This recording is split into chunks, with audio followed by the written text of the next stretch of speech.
know all the questions you ask the internet because you're too scared to say them out loud? Well, it's time to stop being afraid and start talking. Relationships, college, jobs, celebrities, social issues, and sex. Then we'll get into the taboo stuff. The Chelsea Krost Show, a fresh take on talk. This week officially marks the half birthday of 2013. So far this year has been full of breakups, baby bumps, and red carpet makeups and breakups. When it comes to celebrity gossip, tabloid talk, and Hollywood relationships, there is one woman to call. Dorothy Casasari is the host and EP of Celebrity Corner, a new show premiering here on WMCN June 13th, airing every Thursday at 7:30. I'm so happy you're here and excited to have you. Thanks for having me. All right, I think I'm a gossip junkie, a tabloid queen. So we're about to play a game called Celebra Who, and I'm going to see if I could guess the top 2013 stories of the year. Okay, so we're gonna have to test your IQ on this in terms of Hollywood, Chelsea. Celebra Who IQ. So I came up with a couple clues, and some of them are pretty obvious, and some of them are a little bit more vague. So we can't make it too easy for you. Okay. Okay. This new mom really disappointed fans during a big performance this year. The phrase "any questions" made headlines. The name of her all-girl band is called Sugar Mama. Oh my gosh. Okay, and I only have one guess. Sugar Mama band. I have no idea. I thought it was Beyonce, but is it Beyonce? It's Beyonce. I didn't even know her band was called Sugar Mama. Well, that was kind of the little unknown factoid that we wanted to throw in there. But I love it. If you remember when Beyonce performed at the inauguration, it was a huge scandal. Because they didn't know if the bump was real? No, because they thought that she was lip syncing, and then she completely just dodged the whole thing, and it was a huge controversy, especially since Kelly Clarkson sang for real and sounded amazing. You're right. You know what? I love her all-girl band, so I'm so happy I know it's called Sugar Mama now. Okay, so this star really blew up with news of her pregnancy. This business mogul has a fragrance, a cosmetics line, a clothing line, a reality show, a nail polish line, and more. The celeb likes to blow dry her jewelry before putting it on to keep it from being cold. Oh gosh, I'm Kim Kardashian. You got it. Ding, ding, ding.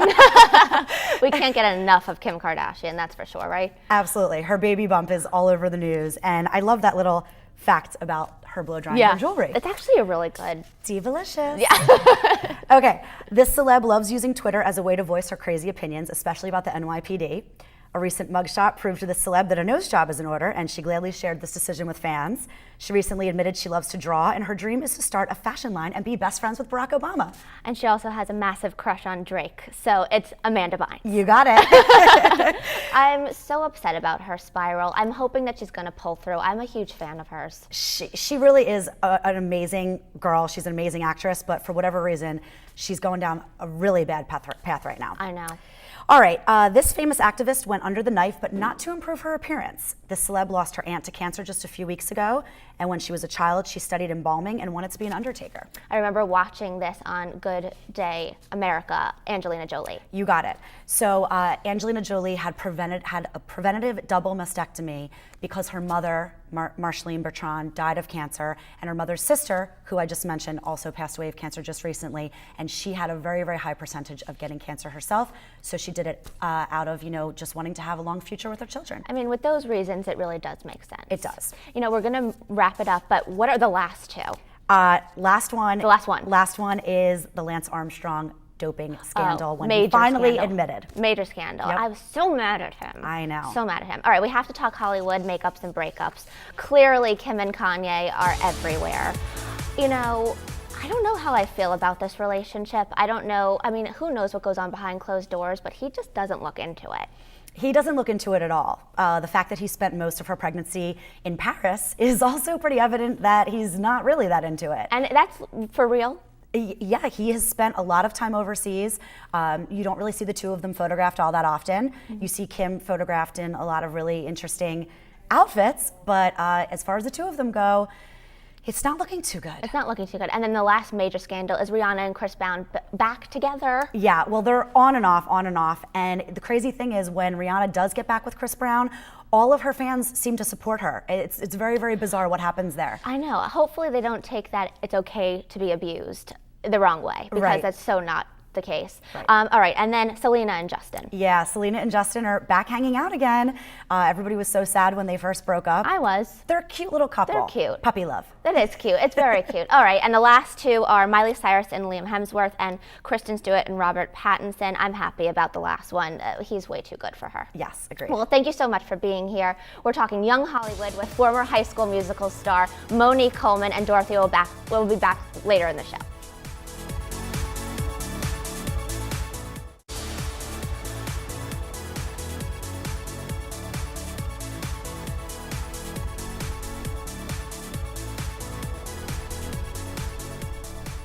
Monique Coleman is a former High School Musical star and founder of GimmeMo.com, an online platform to equip and empower youth with the right resources to make a difference. Thank you so much for being here. Thank you for having me. You know, High School Musical, Monique Coleman, so exciting that you're here. Thank you. And when you think young Hollywood, I mean, High School Musical is like the epitome of that. But who was Monique Coleman before High School Musical? Wow, I definitely wasn't young Hollywood. You know, people may not know, but I grew up in South Carolina, in Columbia, South Carolina, and you know, I did pursue acting as a child, but not obviously to the same extent. And I went to college. I graduated with a degree from DePaul University in acting, and then I came out to LA and I struggled. I slept on my friend's floor. I lived in my own studio apartment. Even when High School Musical came out, I didn't even have cable, and I watched the movie with the kids that I was babysitting for that first weekend. So my life was entirely different before High School Musical. So, you know, we're talking young Hollywood. Yeah. When people think young Hollywood, we immediately think Amanda Bynes, Justin Bieber, Miley Cyrus, Vanessa Hudgens, Zac Yeah. Efron.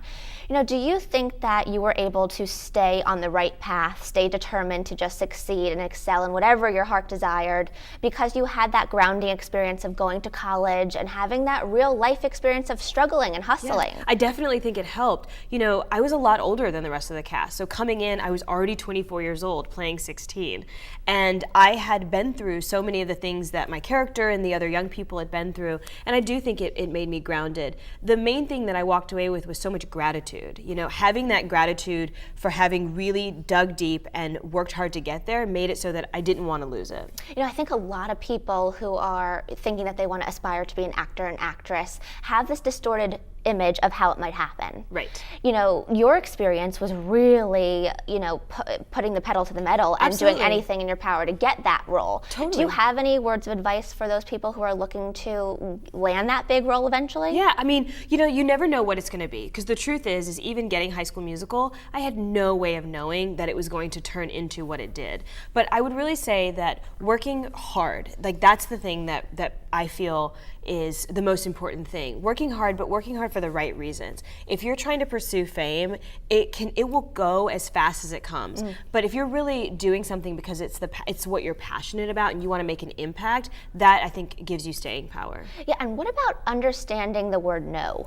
Oh my You know, gosh, and yeah. in Hollywood, especially young Hollywood, it seems like they feel that they can get away with anything. Yeah. And that no word doesn't exist. However, to get to where they need to be, they need to understand no. And for the normal folk, Absolutely. we need to understand no and then learn how to cope with hearing it. Yes, I think that's, you know, a lot of times when we look at what's happening with, you know, starlets and, you know, these mishaps or these moments where people are kind of losing themselves, we just judge their behavior. But you never really think about the point of origin. How did someone get to that place? And I have so much compassion for people on that journey, especially the young women, because there's so many issues with self-esteem, there's so much insecurity, and the people around you, I know at the height of High School Musical, you know, I had to remind people, like, I'm a normal person, and I need to be told when I am out of line, and once you stop getting that, I think you lose a sense of yourself, you lose that grounding and that perspective. And especially when you're living in the Hollywood bubble Yes. of fame, and it seems like, you know, things are just being handed to you. Yeah. It's easy to fall off the beaten path. Definitely. And did you ever experience a time where, okay, you could have gone the dark route or, you know, keep pushing into the light?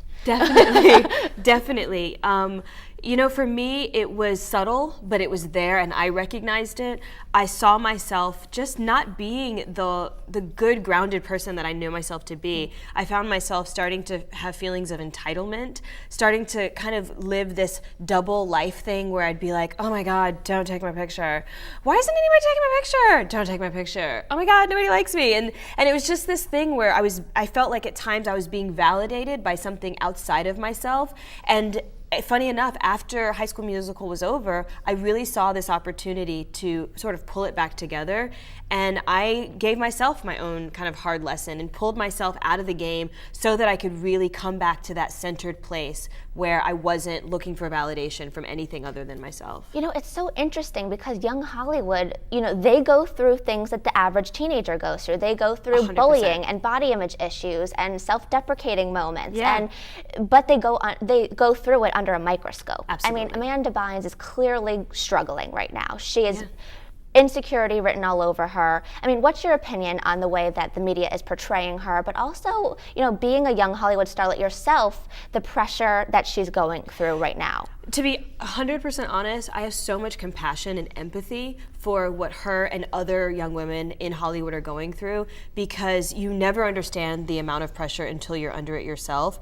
And at the same time, I feel like, you know, it's not just the person that's in the spotlight, it's all the people around them. People are enabling this sort of behavior. People are helping you to be destructive or dysfunctional or to fall apart and not helping you, you know, stay together. And so I have compassion, I have empathy, and, you know, I really do. I wish the best for Amanda and for any of these other young women that are going through what they're going through right now. It really breaks my heart to see Amanda, because I think she is just struggling to find herself, struggling to find her footing.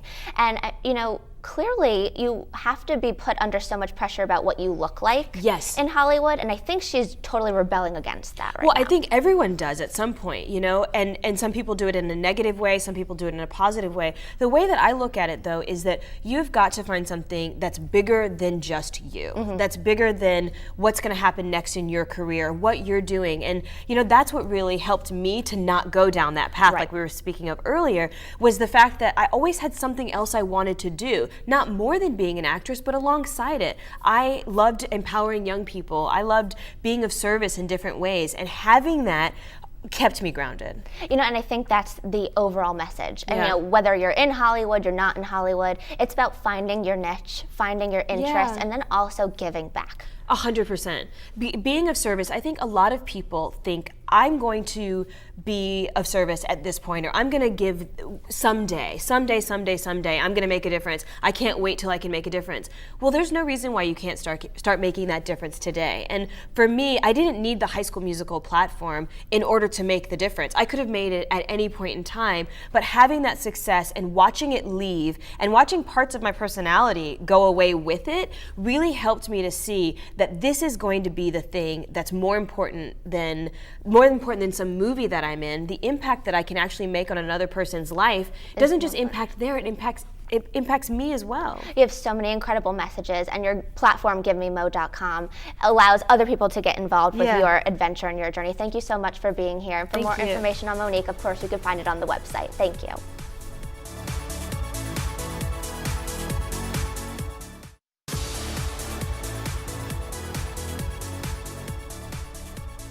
2013 has been full of trending topics, social issue debates, and has been the year the word millennial has gone mainstream. So for our last show, we invited back some of our favorite millennial guests to talk about some of the biggest topics pertaining to our generation this year. Hey guys.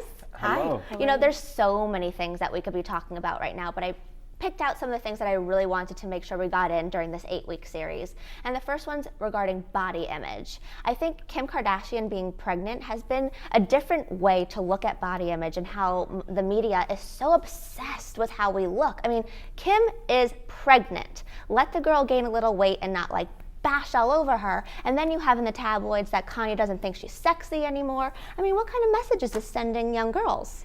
Well, you know, this is a tough one, because I don't think that anyone is faulting her for being pregnant and for gaining pregnancy weight. I think really people are faulting her for her choice of clothing. I agree. Because you have to dress the part, you have to dress for the occasion, and she just hasn't really been dressing appropriately or very flattering. I totally agree, and especially in one of the recent magazines, they had a picture of her shoes like this, and it was, her ankles looked like they were about to pop the buckle open. And you know, coming from a male's perspective, what do you think about body image and how the media distorts what we think is beautiful? Well, I think it's clear that the media puts on Front Street a certain image that we kind of all see. I think, but even in the midst of that, it's important to find to be comfortable with yourself. This is who I am, and if there are some things that I want to change, I'm changing it because that's what I want to do. But just being comfortable in your own shoes. Very, very important. All right, next is social media's influence on relationships. Kevin, you're an author, you're a dating coach.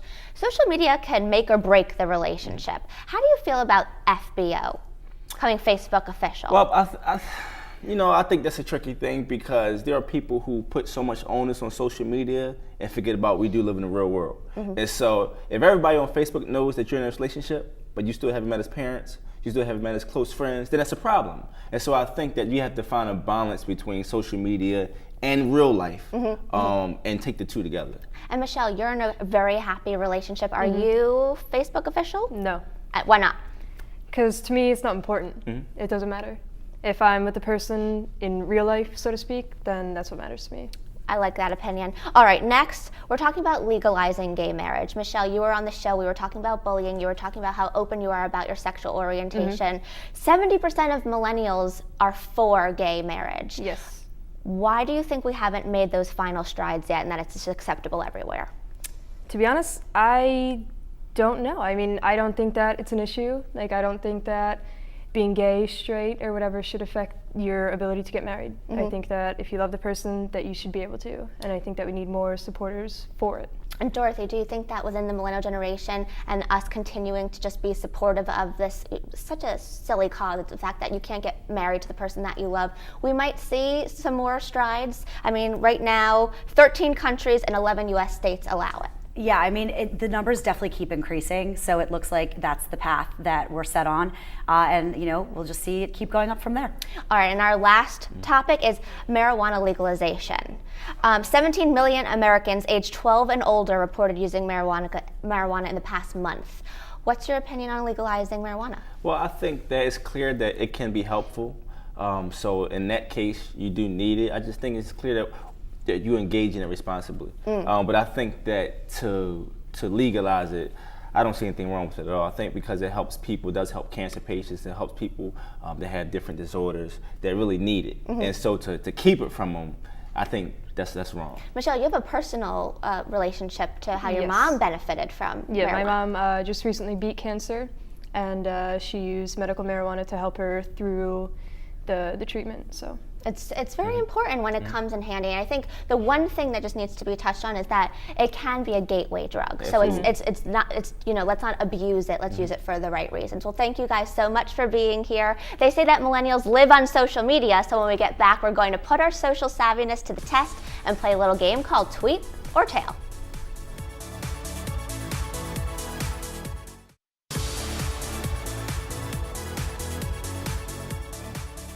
Twitter can be a great place for networking, keeping up with the news, and the place to go to get a great laugh. People tweet some crazy things, especially those celebrities. It's time to decide, tweet or tail. In this game, we're all going to decide whether the tweets were really posted by a celebrity or made by our show producer. And bonus points if you can name that celebrity. All right, guys? Sure. Here's number 1. Having tantric sex. I feel so much better. Thank you. Tweet. All right, unanimous. Can you name that celebrity? I think it's Betty White. She's probably a crazy one in bed. Now I hope it's Betty White. Anybody else name that celebrity? I actually saw this tweet when it was posted. Okay. Diddy. Diddy. And it is, the answer is tweet P. Diddy. Social savviness. All right, number 2. Do men still have to open doors? Because I'm over it. It better be a tail because I am not happy with that person. We vote tail, and the answer is tail. Chivalry is not dead. Yes. Courtship is not over. All right, guys, number 3. I just offered a man at McDonald's my friend's hand in marriage in exchange for some French fries. Tweet or tail? I feel like it has to be a tweet because my brother would do this. Oh, you say tail? I say tail. Can you name that celebrity? I got nothing. French fries, French fries. And the answer is tail. All right. Number 4. I'm pretty sure it's going to be way too hot this summer for Justin and Jay-Z to wear suit and ties. That's more of an indoor thing. That has to be a tweet. You say tail. Yeah. Can you name that celebrity? I think someone funny like Seth MacFarlane. Seth MacFarlane. Well, obviously it wouldn't be Jay-Z. That would be Jay-Z. I say like Will Ferrell or something. The answer is tweet. Oh, Adam Levine. I love him. Oh, and his face. Okay, number 5. He's rocking that incest face. Tweet or tail? I'm gonna say tweet. Someone's crazy. Can you name that celebrity? Someone's crazy. I don't know. Incest He's rocking face. that incest face. Sounds Kevin like a Hart? rapper, like maybe even Kevin Hart. All right, and the answer is tweet Amanda Bynes. Wow. Ooh, who could you be talking about, Dorothy? I don't know. I don't know. A selfie and saying he's rocking that incest face? Oh, possibly. Selfies could be very weird. self-deprecating. Yeah. Oh. Oh, Amanda. All right, guys, thank you so much for being here. I really appreciate it. That was super fun. We'll be right back.